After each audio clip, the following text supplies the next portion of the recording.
The sitting is open.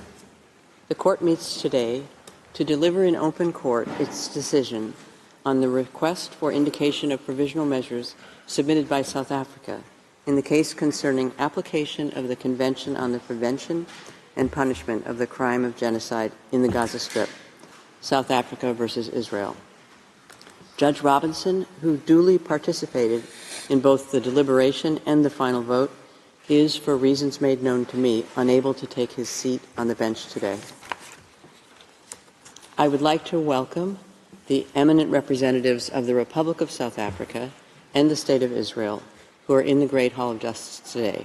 In particular, I recognize the presence of Her Excellency, Ms. Naledi Pandor, Minister of International Relations and Cooperation of the Republic of South Africa. I recall that on 29 December 2023, South Africa filed in the registry of the court an application instituting proceedings against Israel concerning alleged violations in the Gaza Strip of obligations under the Convention on the Prevention and Punishment of the Crime of Genocide, to which I shall refer as the Genocide Convention or the Convention. The application of South Africa contained a request for the indication of provisional measures submitted with reference to Article 41 of the statute and to Articles 73, 74, and 75 of the Rules of Court. In accordance with the usual practice, I shall not read the introductory paragraphs of the order which set out the procedural history of the case. I shall also omit or summarize some other paragraphs. I shall therefore begin the reading of the order at paragraph 13.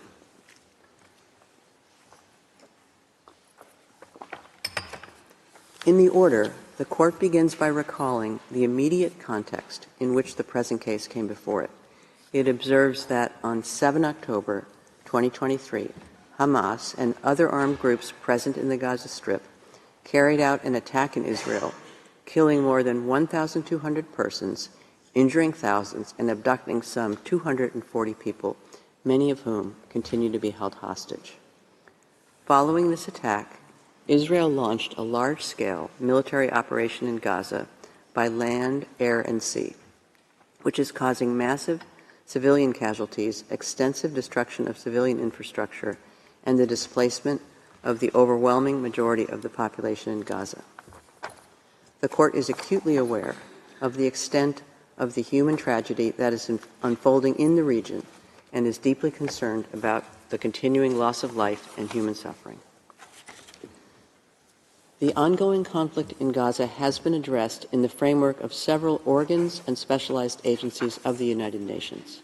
In particular, reservations have been adopted by the General Assembly and the Security Council of the United Nations, referring to many aspects of the conflict. The scope of the present case submitted to the Court, however, is limited, as South Africa has instituted these proceedings under the Genocide Convention. The Court then turns to the conditions needed to be fulfilled in order for it to indicate provisional measures.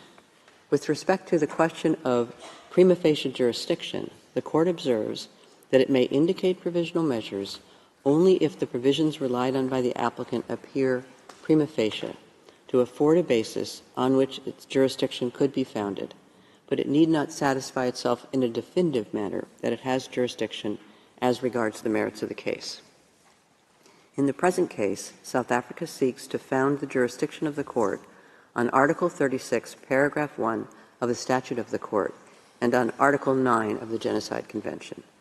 The Court must therefore first determine whether those provisions prima facie confer upon it jurisdiction to rule on the merits of the case, enabling it, if the other necessary conditions are fulfilled, to indicate provisional measures. Article 9 of the Genocide Convention provides, I quote, "Disputes between the contracting parties relating to the interpretation, application, or fulfillment of the present convention, including those relating to the responsibility of a state for genocide or for any of the other acts enumerated in Article 3, shall be submitted to the International Court of Justice at the request of any of the parties to the dispute." End of quote. South Africa and Israel are both parties to the Genocide Convention, and neither of them has entered a reservation to Article 9 or any other provision of the Convention. The Court then recalls that Article 9 of the Genocide Convention makes its jurisdiction conditional on the existence of a dispute relating to the interpretation, application, or fulfillment of the Convention. A dispute is a disagreement on a point of law or fact, a conflict of legal views or of interests between parties.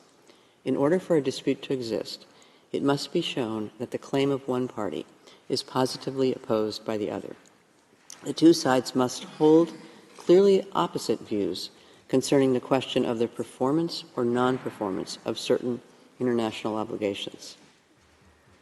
As to whether the acts and omissions complained of by the applicant appear to be capable of falling within the provisions of the Genocide Convention, the Court recalls that South Africa considers Israel to be responsible for committing genocide in Gaza and for failing to prevent and punish genocidal acts. South Africa contends that Israel has also violated other obligations under the Genocide Convention, including those concerning conspiracy to commit genocide, direct and public incitement to genocide, attempted genocide, and complicity in genocide. At the present stage of the proceedings, the Court is not required to ascertain whether any violations of Israel's obligations under the Genocide Convention have occurred. Such a finding could only be made by the Court at the stage of the examination of the merits of the present case.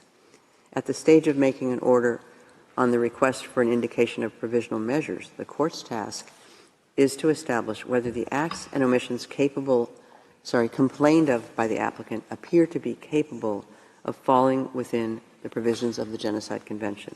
In the Court's view, at least some of the acts and omissions alleged by South Africa to have been committed by Israel in Gaza appear to be capable of falling within the provisions of the Convention. In light of the following, the Court concludes that, prima facie, it has jurisdiction pursuant to Article 9 of the Convention to entertain the case. Given this conclusion, the Court considers that it cannot accede to Israel's request that the case be removed from the general list.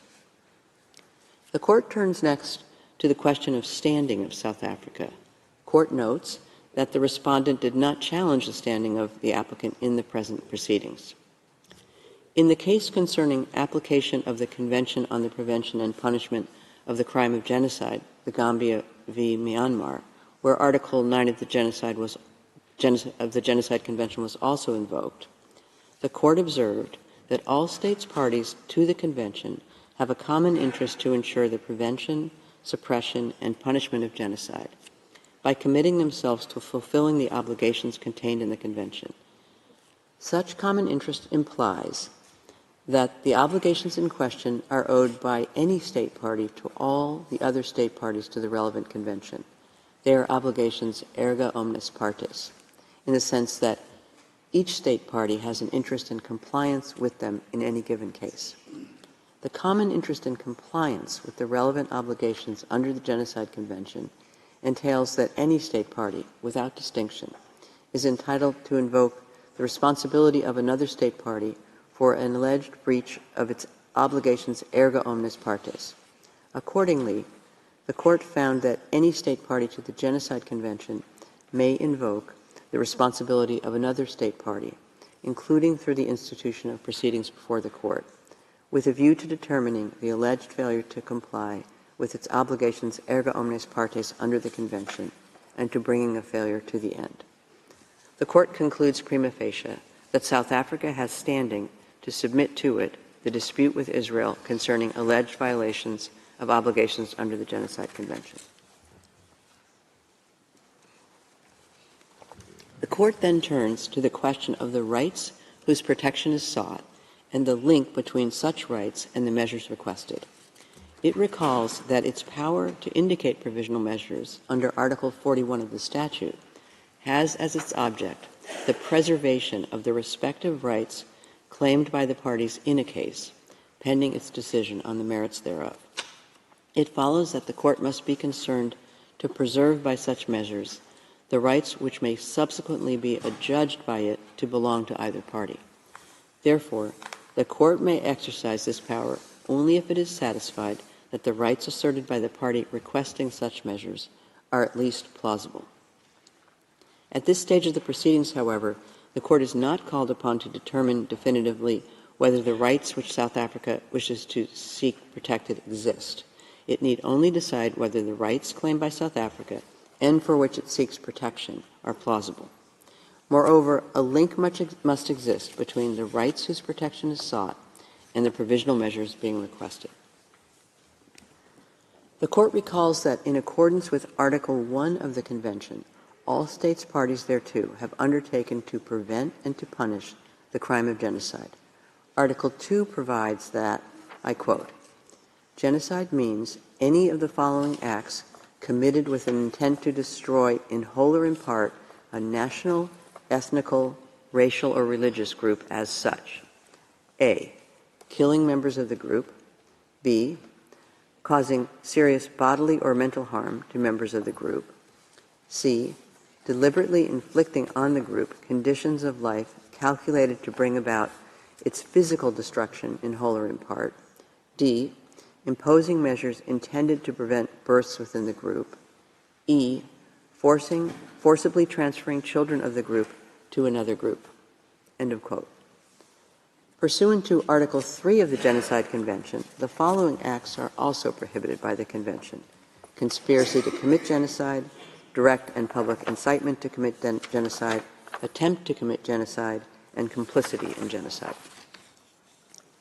The provisions of the Convention are intended to protect the members of a national, ethnical, racial, or religious group from acts of genocide or any other punishable acts enumerated in Article 3. The Court considers that there is a correlation between the rights of members of groups protected under the Genocide Convention, the obligations incumbent on state parties thereto, and the right of any state party to seek compliance therewith by another state party. As the Court has stated in other cases, in order for acts to fall within the scope of Article 2 of the Convention, the intent must be to destroy at least a substantial part of a particular group. This is demanded by the very nature of the crime of genocide, since the object and purpose of the Convention as a whole is to prevent the intentional destruction of groups. The part targeted must be significant enough to have an impact on the group as a whole. The Palestinians appear to constitute a distinct national, ethnical, racial, or religious group, and hence a protected group within the meaning of Article 2 of the Genocide Convention. The Court observes that, according to United Nations sources, the Palestinian population in the Gaza Strip comprises over 2 million people. Palestinians in the Gaza Strip form a substantial part of the protected group.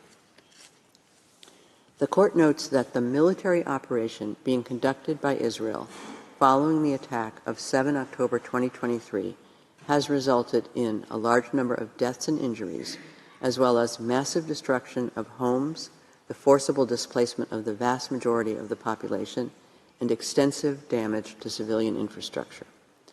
While figures relating to the Gaza Strip cannot be independently verified, recent information indicates that 25,700 Palestinians have been killed, over 63,000 injuries have been reported, over 360 housing units have been destroyed or partially damaged, and approximately 1.7 million persons have been internally displaced.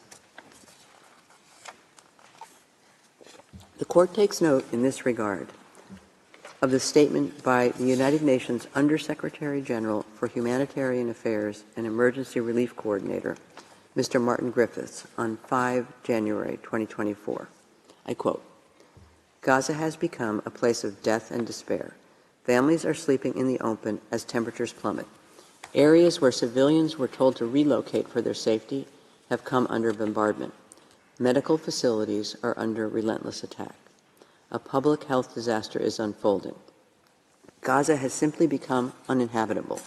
Its people are witnessing daily threats to their very existence while the world watches on." End of quote.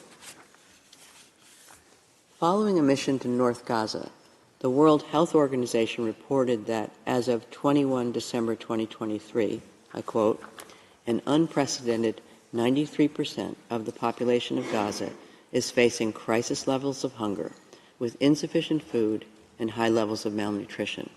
End of quote. The Court further notes the statement issued by the Commissioner General of the United Nations Relief and Works Agency for Palestine refugees in the Near East, or UNRWA, Mr. Philippe Lazzarini, on 13 January 2024. I quote, "It's been 100 days since the devastating war started, killing and displacing people in Gaza following the horrific attacks that Hamas and other groups carried out against people in Israel. It's been 100 days of ordeal and anxiety for hostages and their families. In the past 100 days, sustained bombardment across the Gaza Strip caused the massive displacement of a population that is in a state of flux, constantly uprooted and forced to leave overnight, only to move to places which are just as unsafe. This war affected more than 2 million people, the entire population of Gaza. Many will carry lifelong scars, both physical and psychological. The vast majority, including children, are deeply traumatized. Overcrowded and unsanitary UNRWA shelters have become home to more than 1.4 million people. They lack everything, from food to hygiene to privacy. People live in inhumane conditions where diseases are spreading, including among children. They live through the unlivable with the clock ticking fast towards famine. The plight of children in Gaza is especially heartbreaking. An entire generation of children is traumatized and will take years to heal. Thousands have been killed, maimed, and orphaned. Hundreds of thousands are deprived of education. Their future is in jeopardy with far-reaching and long-lasting consequences. The UNRWA Commissioner General also stated that the crisis in Gaza is, I quote, compounded by dehumanizing language, end of quote. In this regard, the Court has taken note of a number of statements made by senior Israeli officials. It calls attention in particular to the following examples. On 9 October 2023, Mr. Yoav Gallant, Defense Minister of Israel, announced that he had ordered a complete siege of Gaza City, and then that there would be no electricity, no food, no fuel, and that everything was closed. On the following day, Minister Gallant stated, speaking to Israeli troops on the Gaza border, I quote, "I have released all restraints. You saw what we are fighting against. We are fighting human animals. This is the ISIS of Gaza. This is what we are fighting against. Gaza won't return to what it was before. There will be no Hamas. We will eliminate everything. If it doesn't take one day, it will take a week. It will take weeks or even months. We will reach all places." End of quote. On 12 October 2023, Mr. Isaac Herzog, President of Israel, stated, referring to Gaza, I quote, "We are working, operating militarily according to rules of international law, unequivocally. It is an entire nation out there that is responsible. It is not true, this rhetoric about civilians not aware, not involved. It is absolutely not true. They could have risen up. They could have fought against that evil regime which took over Gaza in a coup d'etat. But we are at war. We are at war. We are at war. We are defending our homes. We are protecting our homes. That's the truth. And when a nation protects its home, it fights. And we will fight until we break their backbone." End of quote. On 13 October 2023, Mr. Israel Katz, then Minister of Energy and Infrastructure of Israel, stated on X, formerly Twitter, I quote, "We will fight the terrorist organization Hamas and destroy it. All the civilian population in Gaza is ordered to leave immediately. We will win. They will not receive a drop of water or a single battery until they leave the world." End of quote. The Court also takes note of a press release of 16 November 2023, issued by 37 special rapporteurs, independent experts, and members of working groups part of the special procedures of the United Nations Human Rights Council, in which they voiced alarm over, I quote, "discernibly genocidal and dehumanizing rhetoric coming from senior Israeli government officials." End of quote. In addition, on 27 October 2023, the United Nations Committee on the Elimination of Racial Discrimination observed that it was highly concerned about the sharp increase in racist hate speech and dehumanization directed at Palestinians since 7 October. In the Court's view, the aforementioned facts and circumstances are sufficient to conclude that at least some of the rights claimed by South Africa and for which it is seeking protection are plausible. This is the case with respect to the right of Palestinians in Gaza to be protected from acts of genocide and related prohibited acts identified in Article 3, and the right of South Africa to seek Israel's compliance with the latter's obligations under the Convention. The Court considers that, with regard to the present situation, Israel must, in accordance with its obligations under the Genocide Convention, in relation to Palestinians in Gaza, take all measures within its power to prevent the commission of all acts within the scope of Article 2 of the Convention, in particular, A, killing members of the group, B, causing serious bodily or mental harm to members of the group, C, deliberately inflicting on the group conditions of life calculated to bring about its physical destruction in whole or in part, and D, imposing measures intended to prevent births within the group. The Court recalls that these acts fall within the scope of Article 2 of the Convention when they are committed with the intent to destroy in whole or in part the group as such. The Court further considers that Israel must ensure with immediate effect that its military forces do not commit any of the aforementioned acts. The Court is also of the view that Israel must take measures within its power to prevent and punish the direct and public incitement to commit genocide in relation to the members of the Palestinian group in the Gaza Strip. The Court further considers that Israel must take immediate and effective measures to enable the provision of urgently needed basic services and humanitarian assistance to address the adverse conditions of life faced by Palestinians in the Gaza Strip. Israel must also take effective measures to prevent the destruction and ensure the preservation of evidence related to allegations of acts within the scope of Article 2 and Article 3 of the Genocide Convention against members of the Palestinian group in the Gaza Strip. Regarding the provisional measure requested by South Africa that Israel must submit a report to the Court on all measures taken to give effect to the order, the Court recalls that it has the power, reflected in Article 78 of the Rules of Court, to request the parties to provide information on any matter connected with the implementation of any provisional measures it has indicated. In view of the specific provisional measures it has decided to indicate, the Court considers that Israel must submit a report to the Court on all measures taken to give effect to this order within 1 month as from the date of this order. The report so provided shall then be communicated to South Africa, which shall be given the opportunity to submit to the Court its comments thereon. The Court recalls that its orders on provisional measures under Article 41 of the statute have binding effect and thus create international legal obligations for any party to whom the provisional measures are addressed.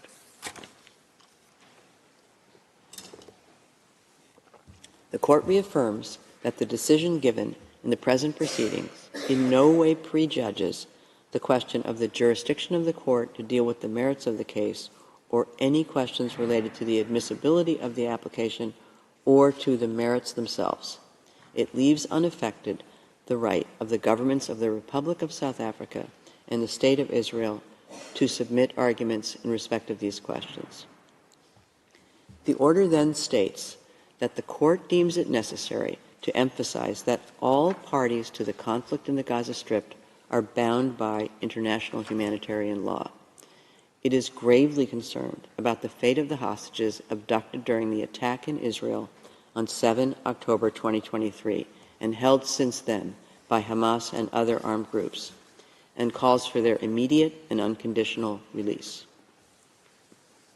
I shall now read out the operative part of the order. For these reasons, the Court indicates the following provisional measures. 1. By 15 votes to 2, the State of Israel shall, in accordance with its obligations under the Convention on the Prevention and Punishment of the Crime of Genocide in relation to the Palestinians in Gaza, take all measures within its power to prevent the commission of all acts within the scope of Article 2 of the Convention, in particular, A, killing members of the group, B, causing serious bodily or mental harm to members of the group, C, deliberately inflicting on the group conditions of life calculated to bring about its physical destruction in whole or in part, and D, imposing measures intended to prevent births within the group. In favor, President Donahue, Vice President Gevorgian, Judges Tomka, Abraham, Benuna, Youssef, Shway, Bandari, Robinson, Salam, Iwasawa, Nolte, Charlesworth, Brandt, Judge Ad hoc Moseneke. Against, Judge Sebatinde, Judge Ad hoc Barak. By 15 votes to 2, the State of Israel shall ensure, with immediate effect, that its military does not commit any acts described in point 1 above. In favor, President Donahue, Vice President Gevorgian, Judges Tomka, Abraham, Benuna, Youssef, Shway, Bandari, Robinson, Salam, Iwasawa, Nolte, Charlesworth, Brandt, Judge Ad hoc Moseneke. Against, Judge Sebatinde, Judge Ad hoc Barak. By 16 votes to 1, the State of Israel shall take all measures within its power to prevent and punish the direct and public incitement to commit genocide in relation to members of the Palestinian group in the Gaza Strip. In favor, President Donahue, Vice President Gevorgian, Judges Tomka, Abraham, Benuna, Youssef, Shway, Bandari, Robinson, Salam, Iwasawa, Nolte, Charlesworth, Brandt, Judges Ad hoc Barak, Moseneke. Against, Judge Sebatinde. By 16 votes to 1, the State of Israel shall take immediate and effective measures to ensure the provision of urgently needed basic services and humanitarian assistance to address the adverse conditions of life faced by Palestinians in the Gaza Strip. In favor, President Donahue, Vice President Gevorgian, Judges Tomka, Abraham, Benuna, Youssef, Shway, Bandari, Robinson, Salam, Iwasawa, Nolte, Charlesworth, Brandt, Judges Ad hoc Barak, Moseneke. Against, Judge Sebatinde.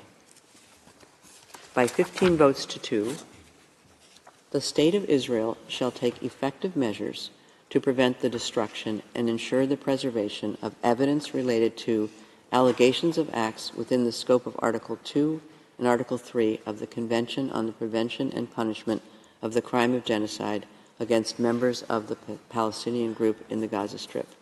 In favor, President Donahue, Vice President Gevorgian, Judges Tomka, Abraham, Benuna, Youssef, Shway, Bandari, Robinson, Salam, Iwasawa, Nolte, Charlesworth, Brandt, Judge Ad hoc Moseneke.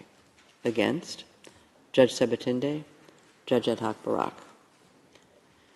By 15 votes to 2, the State of Israel shall submit a report to the court on all measures taken to give effect to this order within 1 month as from the date of the order. In favor, President Donahue, Vice President Gevorgian, Judges Tomka, Abraham, Benuna, Youssef, Shway, Bandari, Robinson, Salam, Iwasawa, Nolte, Charlesworth, Brandt, Judge Ad hoc Moseneke. Against, Judge Sebatinde, Judge Ad hoc Barak. I shall now call upon the Registrar to read the operative part of the order in French. Par ces motifs, la Cour indique les mesures conservatoires suivantes. 1. Par 15 voix contre 2, l'État d'Israël doit, conformément aux obligations lui incombant au titre de la Convention pour la prévention et la répression du crime de génocide, prendre toutes les mesures en son pouvoir pour prévenir la commission, à l'encontre des Palestiniens de Gaza, de tout acte entrant dans le champ d'application de l'article 2 de la Convention, en particulier les actes suivants. A. meurtre de membres du groupe. B. Atteinte grave à l'intégrité physique ou mentale de membres du groupe. C. Soumission intentionnelle du groupe à des conditions d'existence devant entraîner sa destruction physique totale ou partielle. Et D. Mesures visant à entraver les naissances au sein du groupe. Pour Madame Donoghue, présidente, Monsieur Gevorgyan, vice-président, Messieurs Tomka, Abraham, Benouna, Youssouf, Madame Choué, Messieurs Bandari, Robinson, Salam, Iwasawa, Nolte, Madame Charlesworth, Monsieur Brand, juge, Monsieur Moseneke, juge ad hoc. Contre, Madame Sebutinde, juge, Monsieur Barak, juge ad hoc. 2. Par 15 voix contre 2, l'État d'Israël doit veiller avec effet immédiat à ce que son armée ne commette aucun des actes visés au point 1 ci-dessus. Pour Madame Donoghue, présidente, Monsieur Gevorgyan, vice-président, Messieurs Tomka, Abraham, Benouna, Youssouf, Madame Choué, Messieurs Bandari, Robinson, Salam, Iwasawa, Nolte, Madame Charlesworth, Monsieur Brand, juge, Monsieur Moseneke, juge ad hoc. Contre, Madame Sebutinde, juge, Monsieur Barak, juge ad hoc. 3. Par 16 voix contre 1, l'État d'Israël doit prendre toutes les mesures en son pouvoir pour prévenir et punir l'incitation directe et publique à commettre le génocide à l'encontre des membres du groupe des Palestiniens de la bande de Gaza. Pour Madame Donoghue, présidente, Monsieur Gevorgyan, vice-président, Messieurs Tomka, Abraham, Benouna, Youssouf, Madame Choué, Messieurs Bandari, Robinson, Salam, Iwasawa, Nolte, Madame Charlesworth, Monsieur Brand, juge, Messieurs Barak, Moseneke, juge ad hoc, contre Madame Sebutinde, juge. 4. Par 16 voix contre 1, l'État d'Israël doit prendre sans délai des mesures effectives pour permettre la fourniture des services de base et de l'aide humanitaire requis de toute urgence afin de remédier aux difficiles conditions d'existence auxquelles sont soumis les Palestiniens de la bande de Gaza. Pour Madame Donoghue, présidente, Monsieur Gevorgyan, vice-président, Messieurs Tomka, Abraham, Benouna, Youssouf, Madame Choué, Messieurs Bandari, Robinson, Salam, Iwasawa, Nolte, Madame Charlesworth, Monsieur Brand, juge, Messieurs Barak, Moseneke, juge ad hoc. Contre, Madame Sebutinde, juge. 5. Par 15 voix contre 2, l'État d'Israël doit prendre des mesures effectives pour prévenir la destruction et assurer la conservation des éléments de preuve relatifs aux allégations d'actes entrant dans le champ d'application des articles 2 et 3 de la Convention pour la prévention et la répression du crime de génocide commis contre les membres du groupe des Palestiniens de la bande de Gaza. Pour Madame Donoghue, présidente, Monsieur Gevorgyan, vice-président, Messieurs Tomka, Abraham, Benouna, Youssouf, Madame Choué, Messieurs Bandari, Robinson, Salam, Iwasawa, Nolte, Madame Charlesworth, Monsieur Brand, juge, Monsieur Moseneke, juge ad hoc, contre, Madame Sebutinde, juge, Monsieur Barak, juge ad hoc. 6. Par 15 voix contre 2, l'État d'Israël doit soumettre à la Cour un rapport sur l'ensemble des mesures qu'il aura prises pour donner effet à la présente ordonnance dans un délai d'1 mois à compter de la date de celle-ci. Pour Madame Donoghue, présidente, Monsieur Gevorgyan, vice-président, Messieurs Tomka, Abraham, Benouna, Youssouf, Madame Choué, Messieurs Bandari, Robinson, Salam, Iwasawa, Nolte, Madame Charlesworth, Monsieur Brand, juge, Monsieur Moseneke, juge ad hoc. Contre, Madame Sebutinde, juge, Monsieur Barak, juge ad hoc. Judge Choué appends a declaration to the order of the court. Judge Sebutinde appends a dissenting opinion to the order of the court. Judges Bandari and Nolte append declarations to the order of the court. Judge ad hoc Barak appends a separate opinion to the order of the court. The text of the court will be available from today in typescript. It will be available shortly on the court's website. The printed text will be available in due course. As the court has no further business before it today, I declare the sitting closed.